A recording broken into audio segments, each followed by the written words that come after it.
সুখ, শান্তি এবং টাকা পয়সা এই তিনটেই কিন্তু আমাদের সংসারে চাই। কিন্তু এই তিনটেই কি একসাথে থাকে? অর্থ আসে কিন্তু কোথায় যেন মিলিয়ে যায়। সুখ আসে কিন্তু মন টেকে না। আর শান্তি, সে তো একটুখানি যত্ন না নিলেই চোখের পলকে হারিয়ে যায়। তবে কিছু সহজ নিয়মেই এগুলোকে ধরে রাখা সম্ভব। নমস্কার সবাইকে, আমি মহুয়া। আবারও একটি নতুন ভিডিওতে আপনাদের সকলকে স্বাগত। আমাদের প্রত্যেকের সংসারে সুখ, শান্তি এবং অর্থ এই তিনটেকে ধরে রাখতে কিন্তু কোনো বড় বড় পরিবর্তনের দরকার হয় না, বা দরকার হয় না কোনো কড়াকড়ি নিয়মের। আজকের এই ভিডিওতে আমি আপনাদের সাথে শেয়ার করব আমি আমার সংসারে কিভাবে অর্থের স্থিতি, সুখের ধারাবাহিকতা এবং শান্তির ঘনত্ব বজায় রাখি। আর এই মাত্র কয়েকটা নিয়ম আপনার বাড়ির পরিবেশও বদলে দিতে পারে, অর্থকে টিকিয়ে রাখতে পারে আর সংসারকে সত্যিকারের সুখী করে তুলতে পারে। আমাদের সংসারটা যেমন ভালোবাসায় চলে, তেমনি চলে কিছু নিয়মে। আর এইগুলোকে একসাথে ধরে রাখতে শুধু প্রয়োজন কয়েকটি ছোট ছোট অভ্যেস, কয়েকটি সহজ নিয়ম, যেগুলো ধীরে ধীরে সংসারে এনে দেয় ভারসাম্য। অর্থ থাকে সুরক্ষিত, মন থাকে হালকা এবং সম্পর্ক থাকে সুন্দর। আমাদের প্রত্যেকের সংসারে অর্থ ধরে রাখার সবচেয়ে জরুরি নিয়ম হলো মাসের শুরুতেই কিন্তু আমাদের একটা বাজেট ঠিক করতে হবে। অপ্রয়োজনীয় যে খরচগুলো, সেগুলো আমাদের জানতে হবে, সেগুলোকে আমাদের চিহ্নিত করতে হবে। সপ্তাহে একবার খরচ মিলিয়ে দেখতে হবে টাকা কোথায় বেশি খরচা হচ্ছে। এর ফলে দেখবেন অর্থের অপচয়ও কমবে, সঞ্চয় বাড়বে আর মাসের শেষে টেনশন থাকবে না। আমাদের মধ্যে আমরা অনেকেই এমন করি, মাসের প্রথমে আমরা এতটাই হাত খুলে খরচা করে ফেলি যে মাসের শেষে গিয়ে আমাদের হিমশিম খেতে হয়। পরিকল্পনা ছাড়া খরচা করলেই কিন্তু মাসের শেষে গিয়ে আমাদের দুশ্চিন্তায় পড়তে হয়। তাই এই দিকটা কিন্তু আমাদের একটু ভালোভাবে নজর রাখতে হবে। তারপরে হলো সেভিংসটাকেই কিন্তু আমাদের অভ্যেসে পরিণত করতে হবে। সঞ্চয় মানে কেবলমাত্র কিন্তু টাকা জমানো নয়, এর আরও একটা মানে হচ্ছে, সেটা হলো শান্তি জমানো। আয়, সঞ্চয়, খরচ, এই নিয়মগুলো আমাদের মানতে হবে। কম আয় হলেও মাসে অল্প করে কিন্তু আমাদের জমানোর যে অভ্যেসটা, সেটা রাখতে হবে। যেমন ধরুন, আমি কিন্তু প্রত্যেক মাসে আমার হাজব্যান্ডের থেকে হাত খরচা পাই, এটা আমরা প্রত্যেকেই পেয়ে থাকি।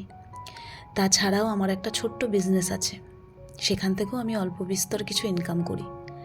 এইবার সেই টাকাটাকে আমি দুটো পার্টে সঞ্চয় করি।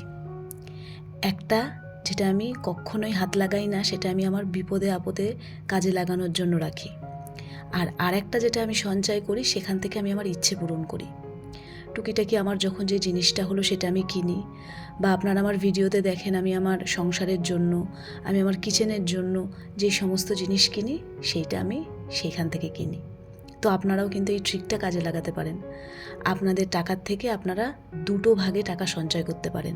এতে করে কোনো বিপদের সময় কিন্তু চাপটাও কম আসে আর সম্পর্কেও কিন্তু একটা শান্তি আসে। এই রকম অনেক সংসারে আপনারা দেখবেন ঝগড়ার বড় কারণ হলো টাকা পয়সা, অর্থের জন্য ভুল বোঝাবুঝি। তাই আমাদের হাজব্যান্ড ওয়াইফকে সবসময় মিলে বসে সব কিছুর প্ল্যানিং করতে হবে।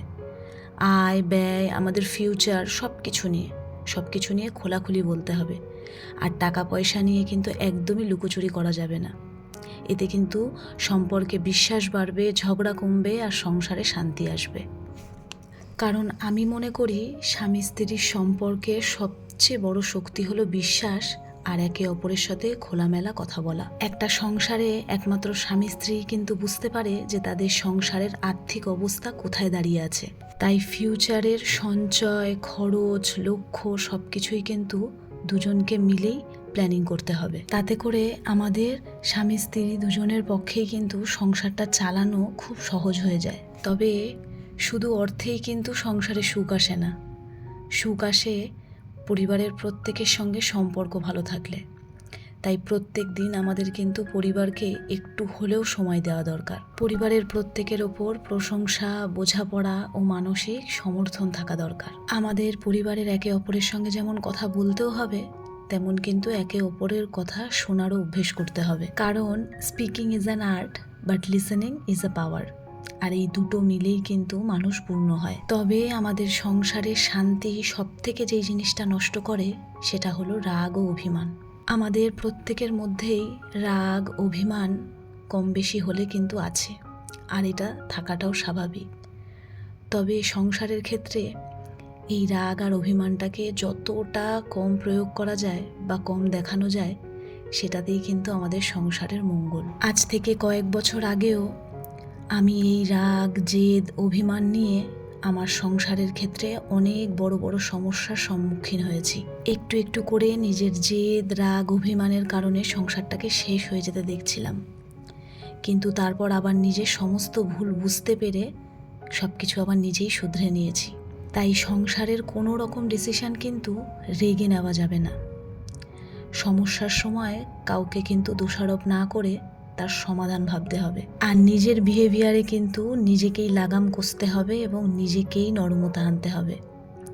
এতে পরিবারের পরিবেশটা ভালো থাকবে, শান্ত থাকবে এবং নিরাপদ থাকবে। আর একটা জিনিস যেটা কিন্তু আমাদের সংসার জীবনে অশান্তির কিছু কিছু সময় মূল কারণ হয়ে দাঁড়ায়, আর সেইটা হলো অন্যের জীবন বা অন্যের সংসার বা অন্যের লাইফস্টাইল দেখে কখনোই নিজের সংসারে চাপ বাড়ানো উচিত নয়, বা নিজের পরিবারের সদস্যকে চাপ দেওয়াও উচিত নয়। কে কত আয় করে, কে কোন জিনিস কিনলো, কে কোথায় ঘুরতে গেল, এইসব নিয়ে কিন্তু একদম ভাবা যাবে না।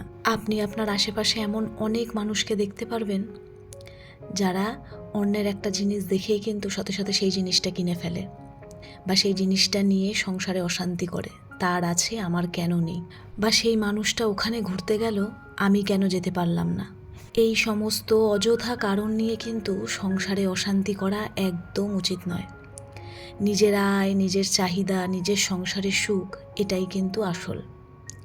এতে আমাদের সংসারের প্রত্যেকের মানসিক শান্তি বজায় থাকে এবং টাকা পয়সার উপর অযথা চাপও পড়ে না। তাই অন্যের জিনিস দেখে হিংসে করা বা অন্য কেন এটা করলো আমি কেন পারলাম না, এটা কিন্তু একদমই নিজের মাথার মধ্যে আসতে দেওয়াই যাবে না। কারণ একটা সংসারের শক্তি বাড়ে তখনই যখন সংসারের প্রত্যেকের লক্ষ্য এক হয়। কোনো বড় জিনিস কিনবেন, কোথাও ঘুরতে যাবেন, বা ফিউচারে কি করতে চান, এই সমস্ত কিছু কিন্তু আমাদের একসাথে মিলে ঠিক করতে হবে। আর সবাই একদিকে হাঁটলেই কিন্তু সুখ, শান্তি আর অর্থ, এই তিনটেই টিকে থাকে। আমি আমার এতদিনের সংসার জীবনে একটা জিনিস খুব ভালোভাবে বুঝতে পেরেছি এবং সেটা আমি সব সময় মেনে চলার চেষ্টা করি। সেটা হলো সংসারের প্রত্যেকটা ছোট ছোট মুহূর্ত উপভোগ করার এবং পরিবারের সকলের সাথে উপভোগ করার। সংসারে টাকা পয়সা একটু কম থাকলেও কোনো ব্যাপার না, আপনি সেটাকে ম্যানেজ করতে পারবেন। কিন্তু যেই সংসারে মানসিক শান্তি, সুখ কোনো কিছুই থাকে না, সেই সংসার কখনোই সুখের হতে পারে না। তাই সংসারের সুখ, শান্তি আর অর্থ, এই জিনিসগুলোকে ধরে রাখতে বড় বড় বিষয় লাগে না। মাত্র কয়েকটা সহজ নিয়মই কিন্তু সংসার জীবনের মানেই বদলে দিতে পারে। আর এই নিয়মগুলোকে যদি ধীরে ধীরে অভ্যেসে পরিণত করা যায়, তাহলেই আমাদের সংসারে আসবে অর্থের স্থিতি, সম্পর্কের মধুরতা আর মন ভরানো শান্তি। আমি যতটুকু আমার এই সংসার জীবনে শিখেছি এতদিন বা শিখছি, সেগুলোই আমি আপনাদেরকে এই ভিডিওর মাধ্যমে শেয়ার করার চেষ্টা করি। তাই আশা করি আজকের এই ভিডিওটা এবং এই ভিডিওটাতে বলা যে ছোট্ট ছোট্ট কথা বা অভ্যেসগুলো আপনাদের ভালো লাগলো। যদি ভালো লেগে থাকে তাহলে অবশ্যই কিন্তু আমাকে জানাবেন। সকলে ভালো থাকবেন, আবার পরের ভিডিওতে দেখা হবে।